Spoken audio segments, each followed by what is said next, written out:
In the early, dark hours of October 14th, 2022, the Maribyrnong River was quietly rising.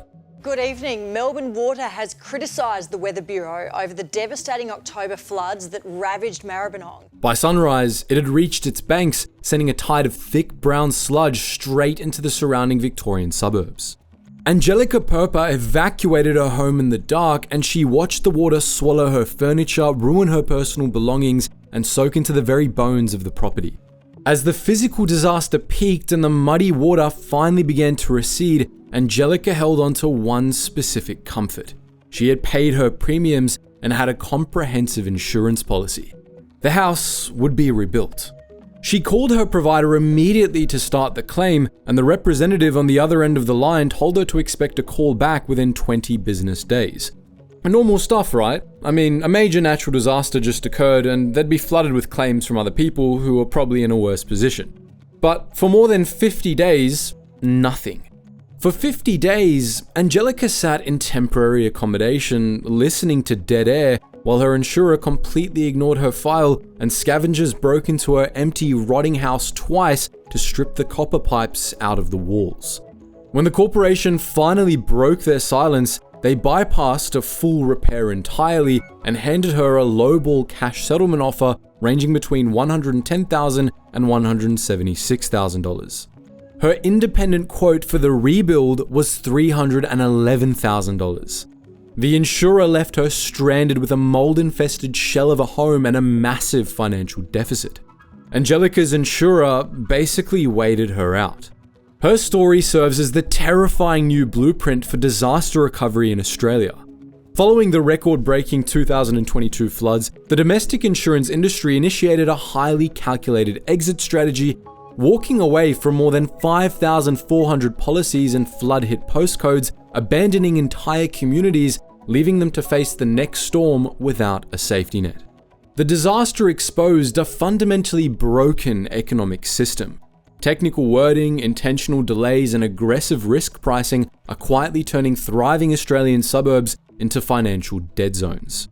In the days immediately following the 2022 floods, thousands of displaced Australians sat in evacuation centres and temporary motels, staring at their phones. Their towns were underwater and their entire financial survival depended on a single phone call to their insurance provider. When they dialed those numbers, nobody answered.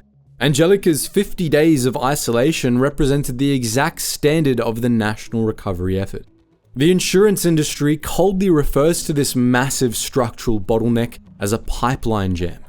For the victims sleeping on camp stretchers and relying on community charity, this administrative paralysis operated as a second disaster. Official data from the Australian Financial Complaints Authority confirms that the aftermath of the floods was defined entirely by this grueling wait. A staggering 36% of all flood-related disputes submitted to the watchdog stemmed from one specific structural failure: massive delays in claims handling. Families were left stranded in rotting, unsecured properties for months, completely unsure if they would ever receive a payout. This failure stems directly from the modern insurance business model. These corporations spent years aggressively collecting premiums while simultaneously gutting their internal claims departments to maximize shareholder margins. When the 2022 floods hit, the Insurance Council of Australia recorded over 197,000 claims across Queensland and New South Wales, totaling an estimated $3.35 billion in losses. The companies simply didn't have the human infrastructure to process that volume. Instead of rapidly scaling up their workforce, they relied on automated systems, outsourced call centers, and a strategy of deliberate friction. Insurers sent out generic text messages promising updates that never materialized and repeatedly asked traumatized homeowners to re-upload documents that had already been submitted. Every single delay worked in the financial favor of the corporation, and by stretching the timeline out over months, they exhausted the policyholders, deliberately making them far more likely to accept a lowball cash offer just to end the nightmare. If you actually managed to get a human being on the phone though, you immediately collided with the next defensive wall. You entered the war over definitions. Anyone who's even glanced over a standard insurance product disclosure statement knows that it's written primarily for the insurer's legal defense team. The federal inquiry into the 2022 floods found that the contracts we blindly sign are part of the core problem. We're dealing with confusing, ambiguous definitions that turn a simple claim for a ruined living room into a high-stakes linguistic minefield. Data from the Complaints Authority shows that 32% of all escalated disputes were about claims denied based on policy exclusions or conditions. Another 28% were disputes over the claim amount. The inquiry highlighted how standard definitions for terms like flood leave room for massive variation between competing companies. Some policies are specifically drafted so that storm or rainwater runoff can be excluded alongside a riverine flooding. This intentionally guts your coverage exactly when the water's coming through the front door. The system relies on the fact that the average consumer doesn't have the specialized technical literacy required to decode a 50-page legal contract. The inquiry found that these confusing definitions led consumers to unknowingly opt out of vital cover because they couldn't afford the upfront premium spikes. This creates a trap where the most at-risk Australians gamble on their future only to find out the house always wins when the definitions are intentionally murky. Once a policyholder enters a dispute, the paperwork evolves into a battle of the experts. When an insurer wants to deny a claim, they send out a hydrologist or a structural engineer to write a highly technical report supporting their rejection. The Complaints Authority has consistently found that these reports vary wildly in quality and are often severely deficient. The insurer's experts frequently ignore first-hand eyewitness accounts, and they rely heavily on desktop hydrology models that fail to account for the specific geographical slope of a neighborhood street. To successfully fight an insurer-appointed expert, the victim has to hire their own. You're forced to pay thousands of dollars out of pocket for independent engineering reports while simultaneously paying a mortgage for a home you can't safely occupy. We saw this exact scenario play out with Brian and Leslie Smith. According to them, the insurance company says it won't cover the damage to the support piers under the house due to the age of the building. They're refusing to pay out for damage to the roof when a helicopter hovered above it to rescue us because they say it's an old building and it should have been maintained. The insurer partially denied their claim, arguing that leaning foundation stumps, a sagging roof, and ceiling cracks were caused by the age of the property. A bewildered Brian Smith only had this to say: if they thought it was compromised, why the hell did they insure the house anyway? But for every high-profile case that makes the evening news, hundreds of others quietly accept defeat. They lack the capital, the energy, and the resources to fight a billion-dollar corporation in a war of attrition where the side with the most paperwork always wins. The systemic failures documented during the 2022 disaster eventually forced the federal government to intervene. The corporate strategy of delay and denial triggered a massive regulatory backlash that is currently threatening to reshape the entire industry. In April 2025, the Australian Securities and Investments Commission, or ASIC, launched a landmark federal court proceeding against Hollard Insurance. Hollard operates as the 5th largest general insurer in the country, commanding an estimated annual revenue of over $2 billion and controlling a massive share of the domestic market. The lawsuit centers entirely on the severe mishandling of a residential claim that dragged on for nearly 3.5 years. The insurer officially rejected the couple's claim in late April 2023, and during the protracted dispute, the corporation deliberately relied on a non-expert opinion to determine the cause of the property damage. They completely ignored prior, highly detailed expert reports that supported the homeowners. Following the rejection, the insurer offered the traumatized couple a highly modest cash settlement. The homeowners refused the lowball offer and immediately escalated the matter to the National Financial Complaints Authority. The corporate regulator alleges that the combination of extreme delays, poor communication, and the intentional dismissal of expert advice exposed the couple to unnecessary and prolonged harm. ASIC argues this behavior explicitly breached the insurer's fundamental duty of good faith as defined by the Insurance Contracts Act. They're actively seeking formal declarations and severe civil penalties in the federal court system. This specific lawsuit acts as a direct, aggressive warning to every major provider operating in the Australian market. Taking years to process a simple property claim is unlawful, and the legislation explicitly requires insurance services to be provided efficiently, honestly, and fairly. Taking 3.5 years to finalize a residential disaster claim fails every single one of those legal metrics. The Hollard case perfectly illustrates this. A family loses their home to a severe weather event, then after filing the necessary paperwork, are met with a prolonged holding pattern. The insurance company makes them wait months between emails, demanding redundant requirements and using minor technicalities to exhaust the policyholder. The ultimate corporate goal is compliance through deep psychological fatigue. A family living in a cramped rental property while continuing to pay a mortgage on a destroyed, uninhabitable home will eventually run out of money and emotional bandwidth.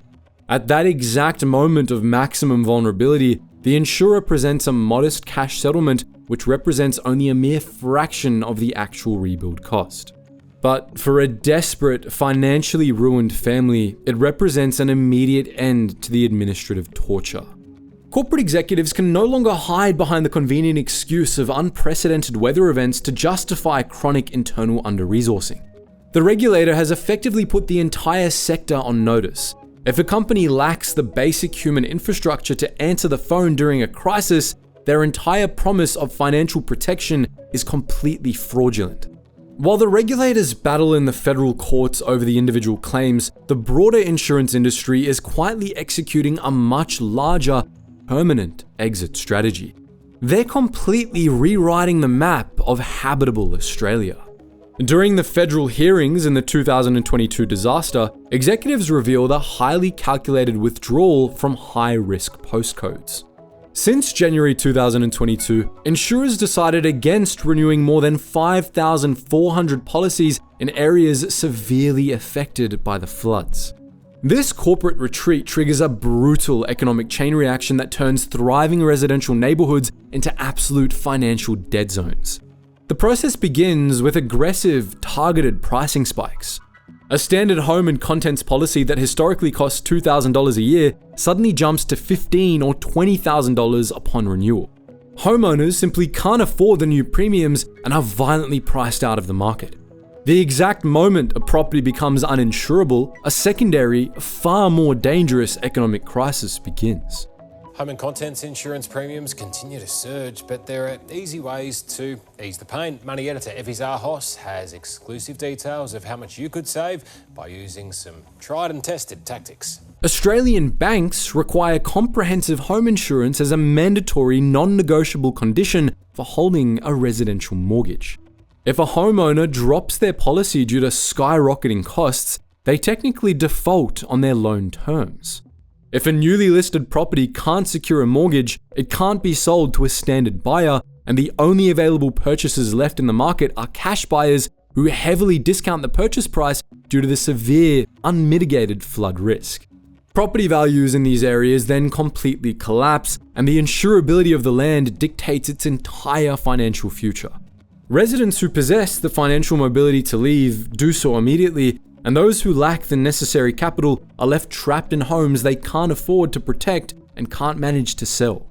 The Insurance Council of Australia fiercely defends the industry retreat as basic mathematical reality. They point to updated data confirming the 2022 event cost $3.35 billion in insured losses across nearly 200,000 individual claims. It ranks as the costliest natural disaster in the nation's recorded history. Industry lobbyists argue they can't safely provide affordable cover for residential developments built on known floodplains.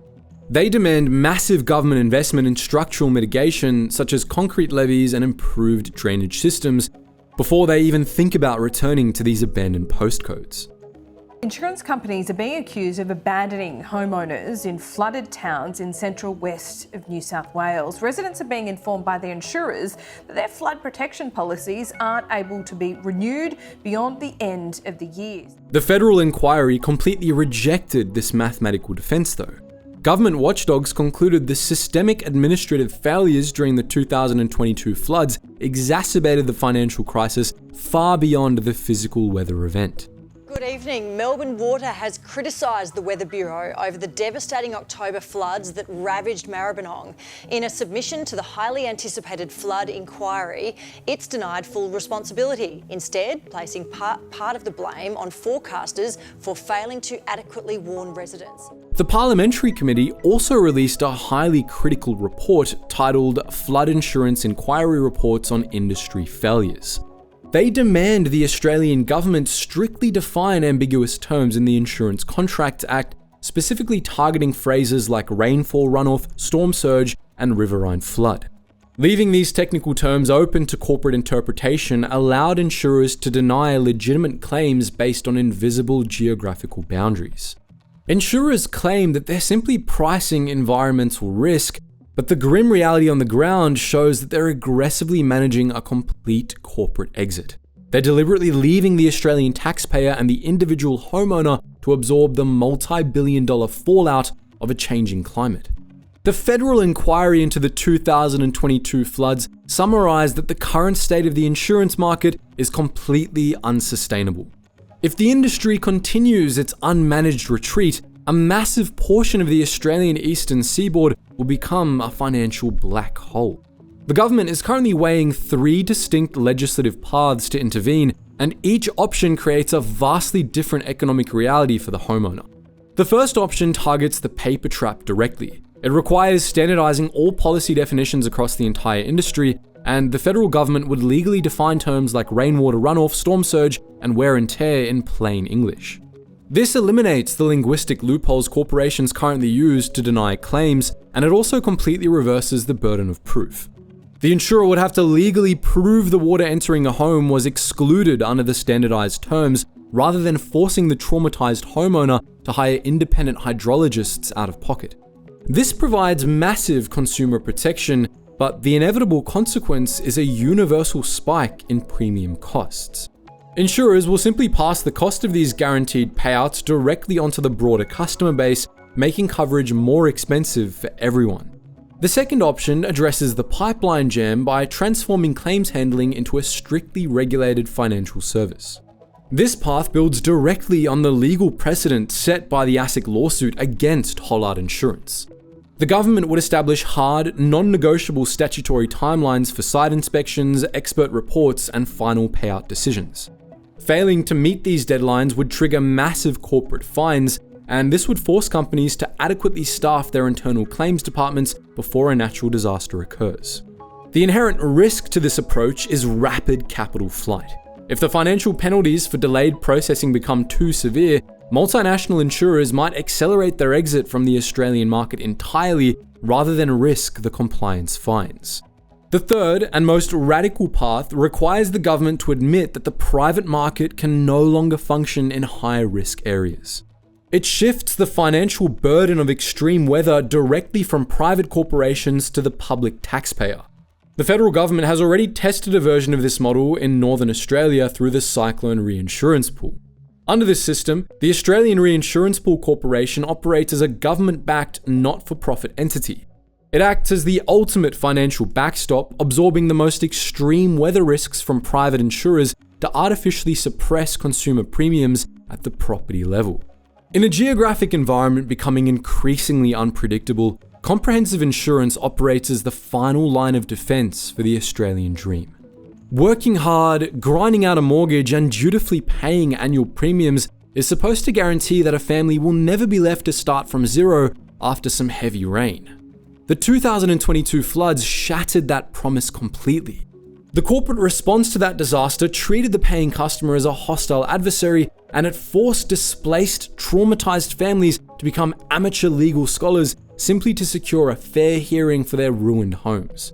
When insurance companies deliberately retreat behind 18-month delays, linguistic traps, and aggressive premium spikes, they create a fractured nation divided entirely by insurability. But what do you think? I want to know if you've personally experienced this exact pipeline jam, or if your premiums have exploded over the last 2 years. And if you enjoyed this video into the invisible systems shaping our lives, give us a like, hit subscribe, and ring the bell so you never miss any of our deep dives. Anyways guys, thank you so much for watching, and stay curious.